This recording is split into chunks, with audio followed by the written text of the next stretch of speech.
FIFA র্যাঙ্কিংয়ে বাংলাদেশ ও আর্জেন্টিনার উন্নতি, ব্রাজিলের অবনমন। দেখুন, ফিফা র্যাঙ্কিংয়ে এক ধাপ এগিয়ে 184 থেকে 183 নম্বরে উঠে এসেছে বাংলাদেশ জাতীয় ফুটবল দল। গতকাল ফুটবলের নিয়ন্ত্রণ সংস্থা কর্তৃক হালনাগাদ করা র্যাঙ্কিংয়ে এক ধাপ এগিয়েছে আর্জেন্টিনা, অবনতি হয়েছে ব্রাজিলের। র্যাঙ্কিং হালনাগাদের আগে এশিয়ান কাপ বাছাইয়ের দুটি ম্যাচ খেলেছে বাংলাদেশ দল, যার একটিতে হেরেছে এবং অন্যটিতে ড্র করেছে। হংকং চায়নার বিপক্ষে হোম ম্যাচে 4-3 গোলে হেরেছে জামাল ভুঁইয়ারা। হংকংয়ে গিয়ে করেছে 1-1 গোলে ড্র। র্যাঙ্কিংয়ে উন্নতি হলেও পয়েন্ট কমেছে বাংলাদেশের। লাল সবুজ দলের আগে পয়েন্ট ছিল 899.24, বর্তমানে তা 894.4, অর্থাৎ বাংলাদেশের পয়েন্ট কমেছে 5.18।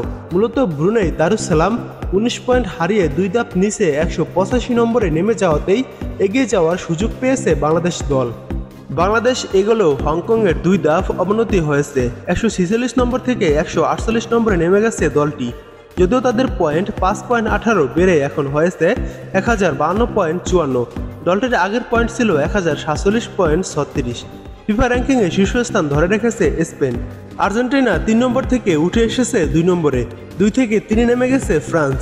4 থেকে 7 নম্বরে অবস্থানে কিছুটা পরিবর্তন এসেছে। 2.75 পয়েন্ট হারিয়ে ব্রাজিল 6 থেকে নেমে গেছে 7 নম্বরে, আর 6 উঠে এসেছে নেদারল্যান্ড। ইংল্যান্ড ও পর্তুগাল আগের অবস্থানে রয়েছে যথাক্রমে 4 ও 5 নম্বরে।